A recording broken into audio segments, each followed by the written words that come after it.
You're listening to the Doctor Is In podcast. This is the show where you get the best tips, tricks, and nutritional hacks to help you and your family get healthier. You'll also hear what works and what doesn't work so you don't have to waste your time and money. All right, let's get started. Hello, I'm Dr. Martin Jr. And I'm Dr. Martin Sr. And this is the Doctor Is In podcast, and this is episode 154. And today we want to talk about a few really interesting studies that have come out. One is titled Anxiety is the New Depression. Is the New Depression. Yeah. And Anxiety has officially taken over depression in terms of the number one problem in psychiatric medicine today. It's taken over depression. And they're saying this, it's kind of fascinating, a couple of things. Statistically, 18% of the population over 18 in the United States and half of the college-age students suffer from anxiety. Estimated 40 million people in the USA. Always translate to Canada, too, the same percentage of population. Estimated that 40% of the Americans have anxiety. Anxiety is taken over from depression. And by the way, I've always said this, that you never get depression without anxiety. Anxiety always, if you don't cut it off, you don't fix it, will eventually lead you into depression. So, fascinating studies. It is, and you know that's true because everybody knows a lot of people who have anxiety, and a lot of people have anxiety, and they don't share that with people. Right? And you can't see anxiety. No, it's not right? like, and that's the thing that could be frustrating for people because if you go out and you blow your knee out playing a sport, and then you got it braced up and you got crutches, and everybody can look at that person and say, oh, look at, they're having a hard time going up the stairs. Look at, what happened to their knee. Anxiety, you don't wear anything on you that kind of gives away that you're anxious. So a lot of people have anxiety and you would never even know it, or they struggle with anxiety, wouldn't even know it. But I mean, it's so true because you do know a lot of people that are suffering from anxiety. And as you mentioned, these kids coming up today are really anxious. And you and I have talked on previous podcasts on why we think that is, everything from social media, all these kind of things. I think a lot of people are addicted to their smartphones. Whenever you have an addiction, it creates an anxiety as well. So I think there's a lot of factors that are in there. But you and I want to talk about one of the main causes of anxiety, which is high cortisol. That's what we want to talk about today because we feel that from a clinical standpoint, but then also from a nutritional standpoint, that it is rarely talked about in terms of causing issues. So we want to talk about high cortisol.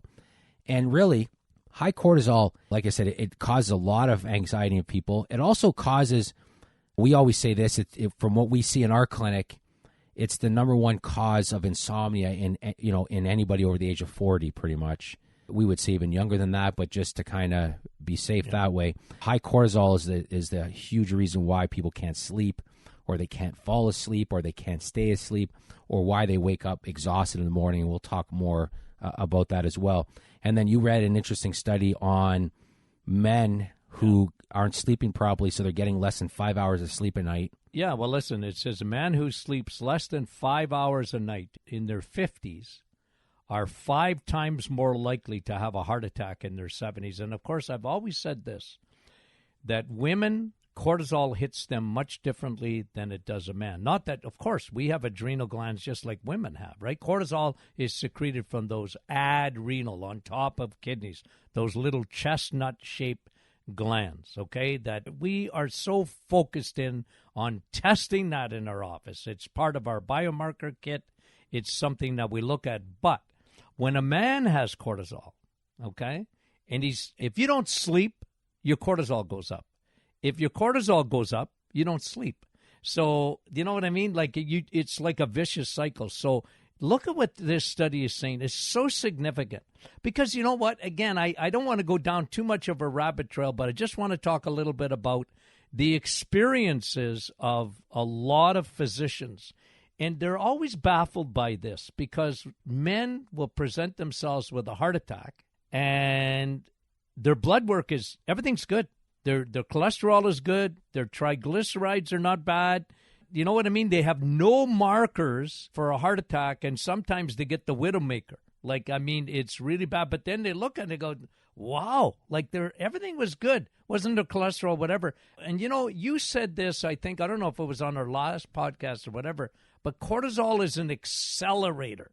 It's sort of like we use the example of a fire, it's an accelerant. How does the fire marshal know that fire was set on purpose? Well, because he found that an accelerant was used, and this is what cortisol does. Yeah, cortisol will take inflammation and make it worse. Yeah, it will drive it. It will inflame, and then that is very, very dangerous for the heart. For women, it usually hits them in a much different place. It hits them in terms of anxiety and, secondly, fatigue. And what's interesting is that when you start to have cortisol problems in women, it sets the stage through a whole bunch of different biochemical processes of causing estrogen issues, which can then set them up for stuff like breast cancer, uterine cancer, or like polycystic ovarian syndrome. I mean, it's all tied in. And, that's something that we talk a lot about in our Metabolic Storm program. I mean, it's all tied in. But you and I, years ago, we wrote a book called Serial Killers. It's been quite a while now. And the tagline for the book was 2 hormones that want you dead. And, of course, the 2 hormones that we talked about years ago were insulin and cortisol. And it's so much more true today. Now, like, if we were to rewrite the book, it would be 2 hormones that really, really want you dead, right? It would be like that.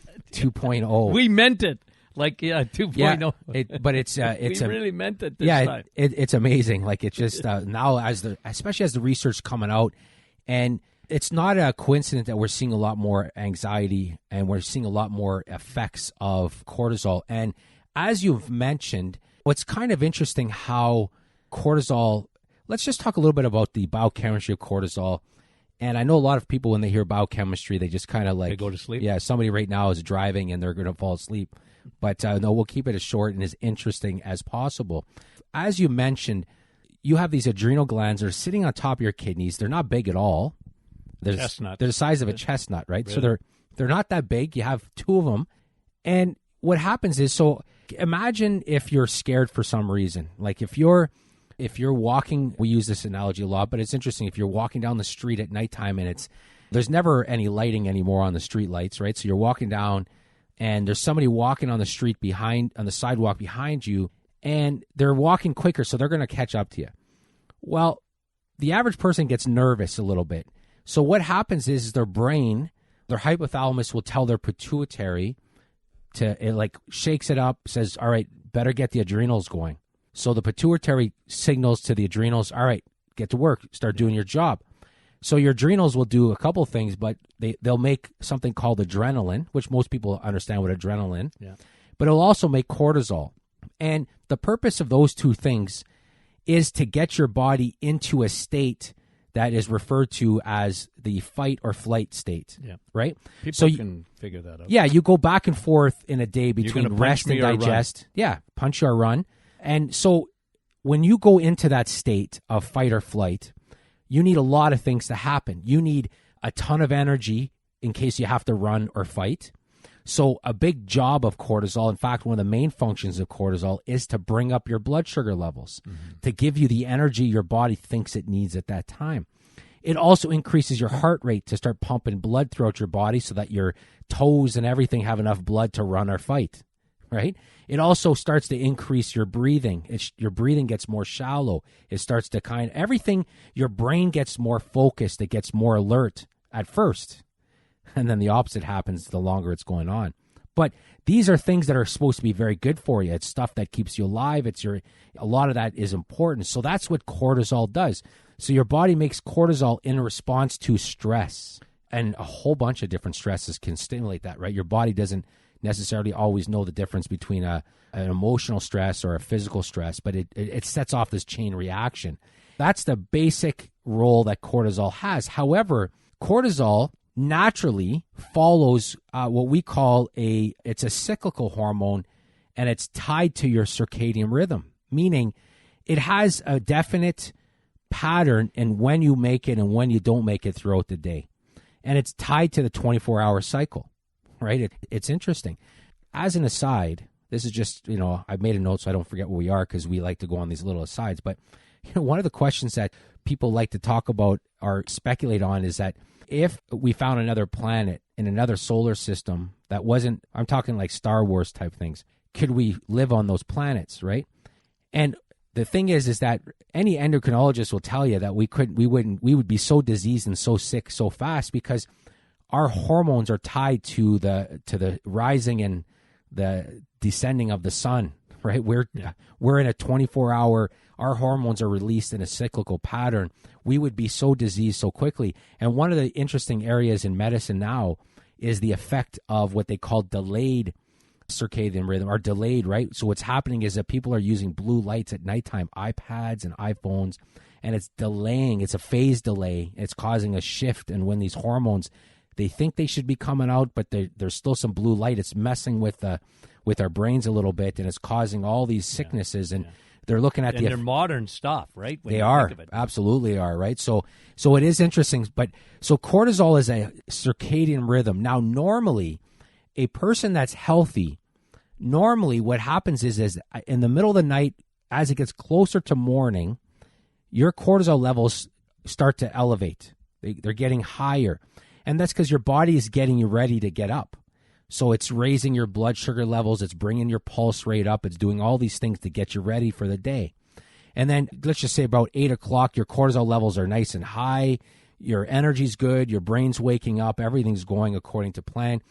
And then as the day goes on, it kind of decreases naturally, right? Cortisol kind of goes away. And then by the time you go to bed, cortisol levels are the lowest. Your heart rate's lowering and everything like that's happening, and you're getting ready to go to bed. Your brain's shutting off and all these things, and then you go to sleep, and then the process repeats over and over again. And it's interesting because you look at the relationship even to human growth hormone and cortisol secretion. It's really fascinating stuff. But anyways, so that's what's happening. That's normal. However, one of the things that's happening now is you and I in our clinic, and we've identified really two different types of elevated cortisol problems that we see. The cause is the same. However, the presentation may vary slightly, but there's really two different patterns that we see. And let's just talk about that real quickly. Yeah. One of the common patterns that we see in people based on a whole bunch of factors is what we call a reverse curve, or type 1 high cortisol. So rather than their cortisol levels being high first thing in the morning, they're actually very low. And they can't get going in the day. They're tired in the morning. And then what happens is the cortisol levels because it's a reverse curve, as the day goes on, their cortisol levels start to shoot up through the roof. And then towards the end of the day, guess what? They can't sleep, right? They can't sleep. They can't fall asleep. They can't stay asleep. They wake up, they're exhausted. Yeah. So that's one. And we'll talk about other cortisol symptoms in a second, but that's one pattern. And then, of course, what we call type 2 high cortisol is that it's just high all the time. It may go up and down a little bit, but it does. Even the lowest point for them is way higher than it ever should be. So they wake up with high cortisol. They got high cortisol midday, and they got higher cortisol at nighttime. They're just high all the time. And really, that person there's health is in trouble because they are absolutely loaded with inflammation. They either have high blood sugar levels, or they definitely have high insulin levels. Yeah. And it can cause hypoglycemia too, right? Absolutely. Craving strong. What goes up must come down in terms of blood sugar, right? So that insulin just drives that sugar way down. Then they crave sugars. You know, they go by Laura Secords and they want to do a swan dive, right? They just crave and they go, Doc, I got to have it. I got to have that quick fix because I feel so terrible and it gives me a little jump, right? And even salt, they want salt. Their adrenals are craving salt. They can have a bag of chips and they'd rather have that than have a meal than they just have a bag of chips. So, yeah, I mean, those are the type of things that are just such common symptoms. And there's a reason for it because, like you say, the cortisol is driving that insulin through the roof. Its job is to elevate blood sugar, and then it's sinking it like the Titanic, right? Now, what also happens a lot of times, and what you see as well, is, I mean, their brains are exhausted because you can imagine it won't shut off, and then it becomes foggy, and then they're not as alert, and they're not as focused, and they don't have that drive. But also, just looking at that and understanding that, you can see why it's a major cause of insomnia. And also, as we started talking at the beginning of this episode, how it's a major cause of anxiety, because their body is always in that fight or flight mode and they don't even know it. Yeah, they're anxious. wound up. So imagine everything inside of them is anxious. Yeah. They're wound up. They don't even know why they can't settle down. It's like a vibration inside the body. They often refer to it as that, right? So they, sometimes they think they're even having a heart attack. Their chest is pounding, and yet there's no real reason. They can't think of anything that why am I feeling like that, right? And I also found this fascinating. You had mentioned it as we were just talking about this episode. You had mentioned another clinical sign. And, it makes sense, but I found it interesting. You're talking about, like, chronic unexplained pain. Yeah. Often diagnosed, really, as fibromyalgia, right? So when a doctor gives you a diagnosis of fibromyalgia, it's because he doesn't know what's causing your pain, right? Like, they do have all the tests known to man. You don't have rheumatoid arthritis. You don't have this. You don't have that. So, therefore, by the process of elimination, now we're giving you a diagnosis of fibro, right? And here's some painkillers and go home and live with it, because they don't know what to do with it. But what does that mean, unexplained pain, right? Again, if you think of how your body is just wound up and you're in that fight or flight mode, the muscles are tight and your body is getting, it never really heals itself, because the body is, I always say cortisol is like a diversion, right? Because it's getting your body to divert to. It's not worried about digestion. It's not worried about pain. No, yeah, you're right. I mean, it's like a lot of times they often have digestive issues as well. It makes sense. Yeah. Nausea. They might have cravings, and yet they lose their appetite because they got such nausea, and then they don't feel good. And a lot of times they got IBS symptoms, and they have cramping and all that, and they just anything I eat makes me worse. But again, it's a diversion. Blood gets diverted. When you're fight or flight, you're not thinking of digesting food and relaxing or whatever. Your body never seems to get into that state with high levels of cortisol. And so, as you mentioned, some of the most common symptoms, we already talked about anxiety as a very real symptom of somebody with elevated cortisol. We talked about insomnia. Fatigue is a big one, especially that type 2. They're exhausted, right? Their energy it's non-existent. They're tired all the time. They're not sleeping well, and if they do fall asleep, they're not getting a restful sleep. Their brain isn't going through those stages of sleep properly. They're not going through that REM properly. And, we get a lot of people messaging us as well in our Martin Clinic Club, and they'll be talking about, or emails, and they'll be talking about crazy dreams and all that. It's because they're not going through these cycles properly. Yeah. And, so those are some of them. And then, it's amazing as well, right? Some people experience hair loss. Another thing that cortisol will show for some people is that they get really dizzy when they stand up, right? It really affects that. Of course, low libido. All those are belly fat. Belly fat's another big one, right? And from an airplane view, like just because it doesn't necessarily cause a symptom right now, but high cortisol is one of the main causes of leaky gut syndrome in the average person, right? Because cortisol just absolutely destroys the inner lining of the intestinal wall in a sense. It just creates that inflammation. Yeah. It just destroys it, and it leads to, from there, a whole bunch of different problems, which is why in our book, Serial Killers, and then our other book, Are You Built for Cancer, we talk about how these are kind of like precursors that can lead down the road to some really serious issues, right? And, well, here's the thing. We're almost out of time. Here's the thing. You can absolutely bring cortisol levels back down again and put them back into a normal pattern. And you do this every day in the clinic, and we see this all the time, right? I mean, it's a combination of eating. Again, we talk a lot about low carb, but you have to bring down the insulin, because insulin and cortisol are just kind of always fighting each other. And then in our clinic, we use cortisol control, which is just a phenomenal supplement that we use, that we built specifically for this purpose. So we use that in the clinic as well. It's tailor-made. It's tailor-made for this.